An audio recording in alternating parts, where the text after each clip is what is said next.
In the previous video, we learned how to solve a cubic equation using its factors. We'll go ahead and use factors again today, but we also used long division. Now, I'll use a different method for that middle bit today.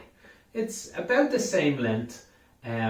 Maybe this version is a little easier. I actually rather long division. I've always liked it. But the video should be a lot shorter today because I don't have to go as much preamble. Watch the other video first. I'll talk a bit more about the cubics. Now, I went ahead and solved part 1 here. I ran out of time to solve part 2, but unfortunately in the last video there was a minus here, which is a mistake. This is not an easy question to solve. You cannot solve it with the current methods I am teaching. We cannot guess one of the simple roots because there wasn't a simple root in it. So that should be a plus, which should make this question much more manageable. So apologies if anybody tried part 2 themselves. But let me just go ahead and do part 1 in this new method. I'm going to call it equating expressions, and you'll see why in a moment. So let me write part 1 out again. X cubed minus 2x squared minus 5x plus 6. Now it equals 0, but I'm going to just put it equal to something else just to help us do our question. I'm going to put it equal to 2 factors. Equal these 2 factors. Now the first factor is one we have to guess ourselves. So usually they'll give you a hint of this in the question. They might even tell you it. But for a simple question, it's often useful to see if there's a simple root. If there's one we can do ourselves. We always look at the constant number here, 6. And we think, what are the factors of that? One of those is often a simple root to a simple question. So 1, 2, 3 and 6, plus or minus all of them. We try them out. And we know from the last video the answer is actually 1, but I'll go ahead and show you again why. If I put in 1 here, we get 1 cubed is 1. 1 minus 2 times 1 squared. 1 minus 2 is minus 1. And minus 5 is minus 6, plus 6 is 0. So we know 1 is an answer, which tells us x minus 1 is a factor.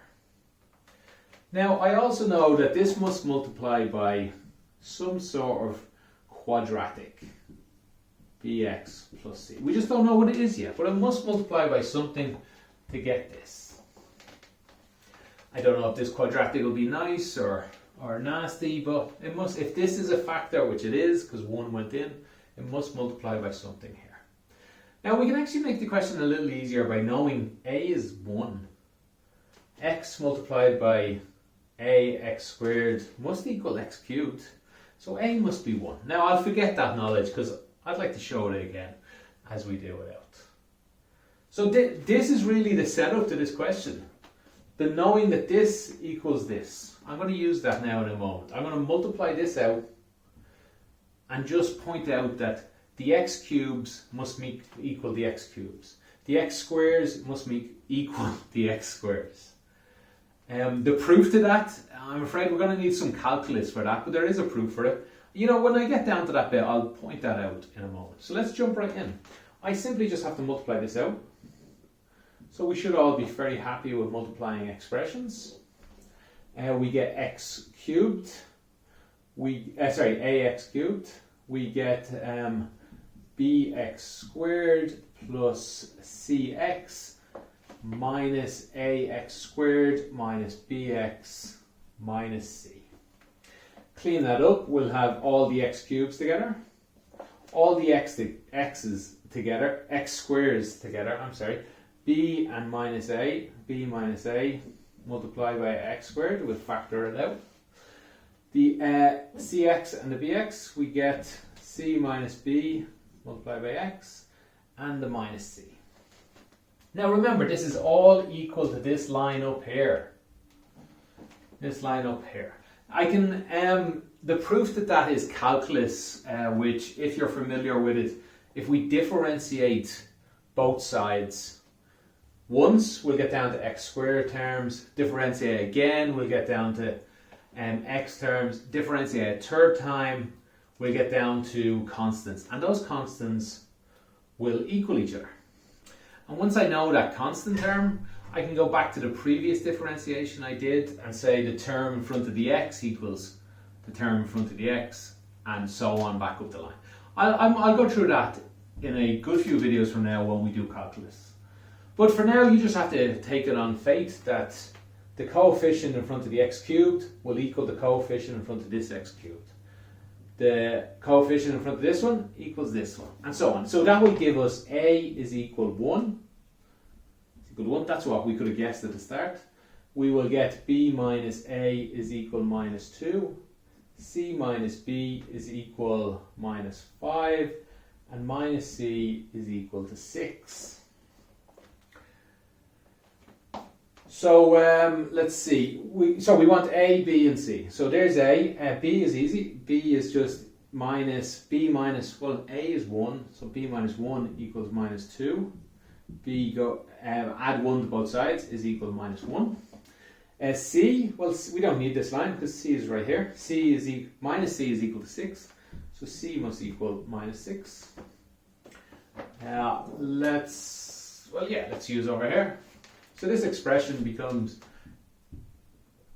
x minus 1, x squared minus x minus 6. Remember, this is all equal to the expression up here.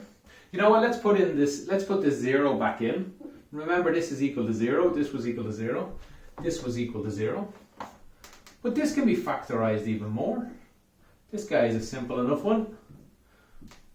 What two numbers multiply to get 6 and add or take away to get 1? Well, 3 and 2 seems to work. Let's make the signs work out for us.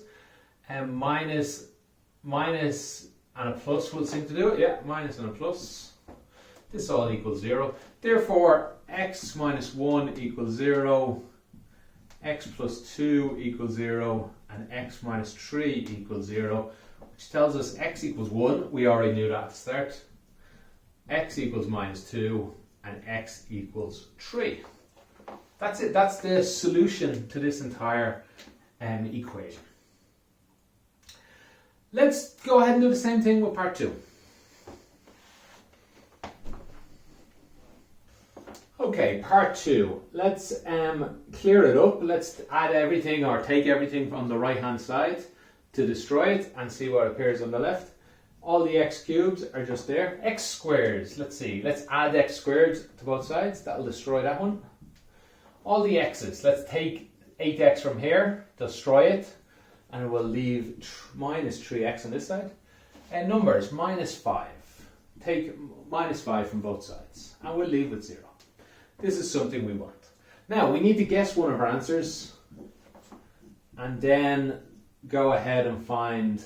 Well, let's leave out the a this time, because I can again see that a is equal to 1. So let's go ahead and write in ax plus b. I'd love to get students used to the fact that these are just placeholders. These letters are just things we don't know. The a doesn't always have to be in the front one. We're just writing it because it's a letter we don't know. And I happen to know this, so the first letter I don't know, the first number I don't know is here. Okay, so we need to guess one of our answers. Let's see, the answer, it should be 1 or 5, plus or minus. So let's just try a few of them. Let's see what 1 works, if 1 works. 1 plus 3, minus 5. No, it doesn't work. So let's have a look at minus 1. And we have minus 1 cubed leaves a minus 1. Minus 1 squared is a 1 times 3, 3. Minus 1 plus 3 is 2.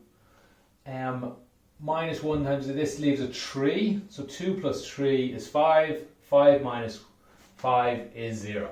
Okay, so minus 1 is a root. Therefore, x plus 1 must be a factor. So just like before, let's multiply this out. We'll go a little faster this time. We'll get an x cubed. Let's see where all of our x squares come from. We'll get an ax squared and a 1. So we get an a plus 1 x squareds. Where's all of our x's coming from? Ax will come from here, and a bx will come from there. Let's see, a plus b, x, and all of our numbers will simply be b. That's the other number we know straight away. B is minus 5. So this is all equal to this line up here. So again, I should probably leave out the 0 for this moment, and we'll put equals here. It'd be fine to leave the 0, that's true as well. So this line is equal to this line. So let's just equate them out. 1 and 1, that matches, that's nice. And let's see, a plus 1 is equal to 3. A plus b is equal minus 3. And b is equal minus 5. Well, this is pretty much done for us. B is done. A is equal to 3 minus 1. A is equal to 2. So this is pretty much done. Let's do this line. We'll continue it over here, I guess. I know you'd have... Now, let's pretend we're in a copybook and where you have to use pages like normal. Let's write this line out again. X plus 1. And this becomes x squared plus 2x minus 5. And this is equal to 0. Now, unfortunately here, I can already see this is not a simple one. I think in my last video I said it would be simple. But in fairness, my last video I said I made an entire mistake as well. So in this case, this is not a simple one. So we're going to have to go ahead and solve it with a minus b formula, which isn't too difficult. Let's go ahead and solve this on its own then. Equals 0. X will simply equal minus b plus or minus the square root of b squared minus 4ac all over 2 times a.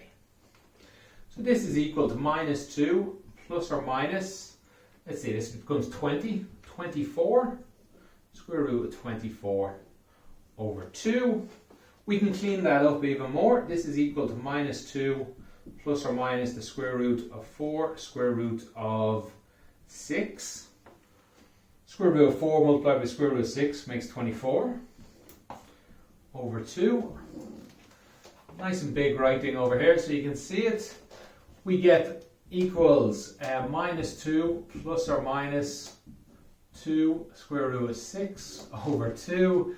This is 2 goes into everything. Minus 1 plus or minus square root of 6. There are 2 answers. So the answers are x is equal to minus 1. X is equal to minus 1 plus the square root of 6. Or x is equal to minus 1 minus the square root of 6. There are 3 answers. Or to write our 3 factors, they are, let's see if we have room here, x plus 1, x plus 1 minus square root of 6. That's this guy here. We're changing the sign of both of them. And x plus 1 plus the square root of 6. They are 3 factors to this question, and these are the 3 answers. X is equal to those 3. Okay, I hope that's clear. The questions you'll be doing at this point will be one of 2 types. They will either be simple ones that you can guess and answer yourself, or they will give you one of the answers. They might do this. They might give you this answer and force you to use a complicated looking one like that. Okay, I hope you learned something from this class. Any comments, any questions like that, I'll be more than happy to help you out. Till next time, have a good one.